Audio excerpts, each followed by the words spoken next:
Avez-vous déjà entendu? Salut tout le monde, c'est Mashcat.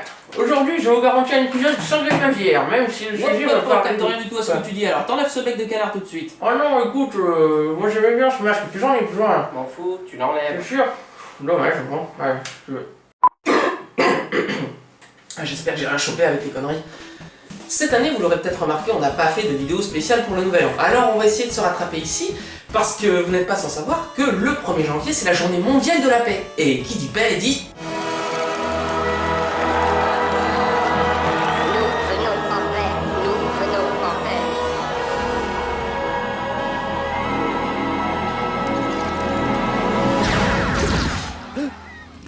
On va donc rendre hommage à cette colombe de la paix avec un sujet sur de drôles d'oiseaux.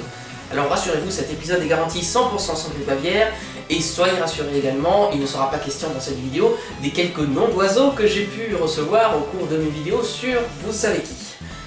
Donc, vous l'aurez peut-être remarqué en fond sonore, aujourd'hui nous allons parler de la bande à Picsou. Je suis sûr qu'il y a quelques mois vous avez dû regarder le long métrage avec la lampe magique. Oh bah si, attendez, c'est obligé, chaque année à Noël on y a droit. Alors, plus précisément, comme je suis pas tellement fan de Disney Parade mais davantage de jeux vidéo, on va en fait parler de l'adaptation de cette série sur console de jeu avec les deux opus qui sont sortis sur NES. Alors, le premier jeu est légendaire à plus d'un titre. Gameplay efficace, univers varié, secrets nombreux, possibilité de revenir dans un niveau déjà exploré, et bien sûr musique excellente. Il y a qu'à voir par exemple les reprises qui ont été faites du thème du niveau sur la Lune, que ce soit par Smooth McGroove,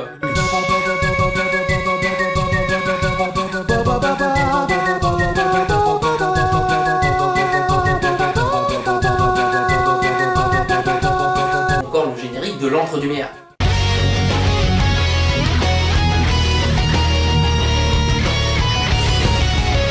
Mais comme ici on ne fait rien comme tout le monde, on va mettre ce premier épisode de côté, juste histoire de vous dire que suite à son succès, évidemment, ce jeu a eu droit à une suite, et c'est de celui-ci que nous allons parler en premier. Alors mes petits canards, le premier drôle d'oiseau dont nous allons parler ici, c'est Basto.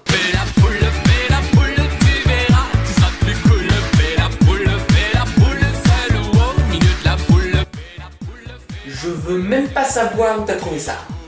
Donc, je ne voulais pas parler de Sébasto, le chanteur qui a participé à Incroyable Talent et qui a fait le buzz avec cette chanson complètement débile. M6 l'a quand même aidé à produire son album, hein. Et alors, même si ça a bien produit Cindy Sander, c'est pas pour ça que c'est un gage de qualité, hein.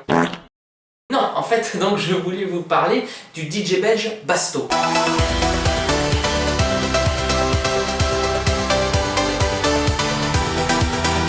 C'est assez curieux de voir comme son morceau le plus populaire ressemble beaucoup à ce que proposera plus tard Avicii, dont nous avons déjà parlé ici.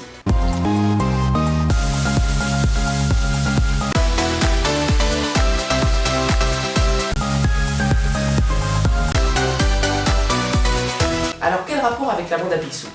Eh bien, dans le jeu DuckTales 2, figurez-vous que l'une de vos aventures se déroule sur un navire échoué dans le triangle des Bermudes.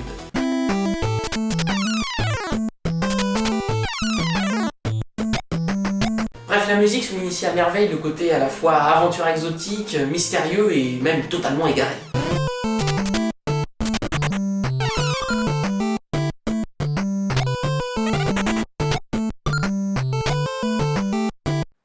Attends, remets-moi Basto là, y a pas un petit quelque chose?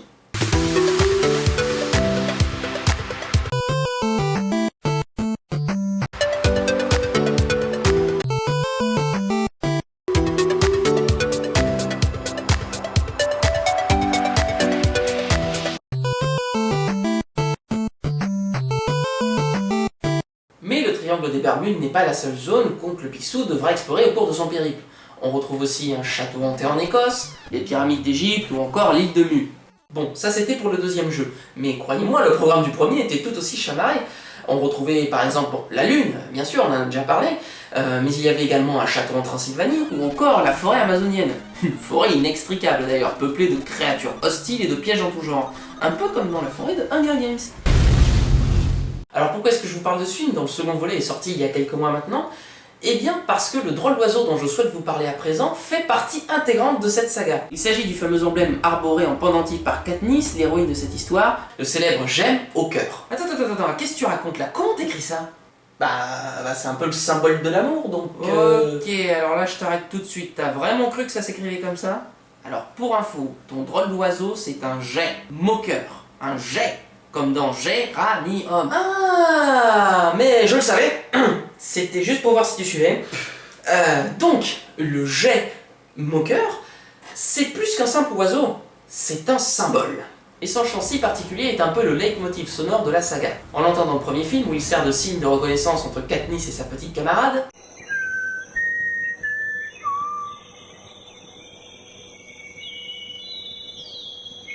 Et on l'entendra à nouveau dans la bande-annonce du second film par exemple.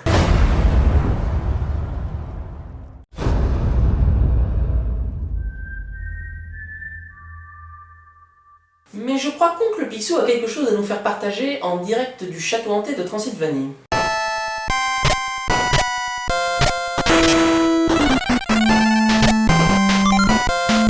Pardon ?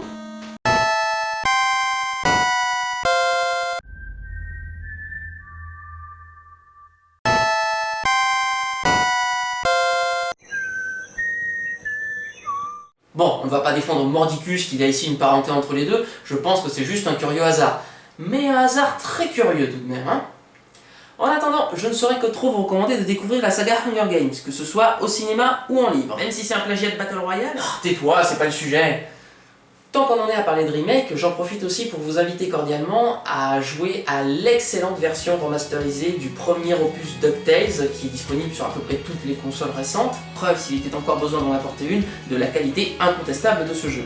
Faut dire aussi qu'il a été développé par quasiment la même équipe que Mega Man 2, alors forcément... Attends, Mega Man ? J'avais pas relevé la dernière fois quand tu parlais des Lolita et tout ça, mais il est si bien que ça ce jeu. Bon, alors écoute, là j'ai absolument pas le temps, mais promis, dans les semaines à venir, je te prépare un épisode avec un sujet spécial dédié entièrement à cette saga, parce que crois-moi, rien que pour la musique, y a de quoi faire.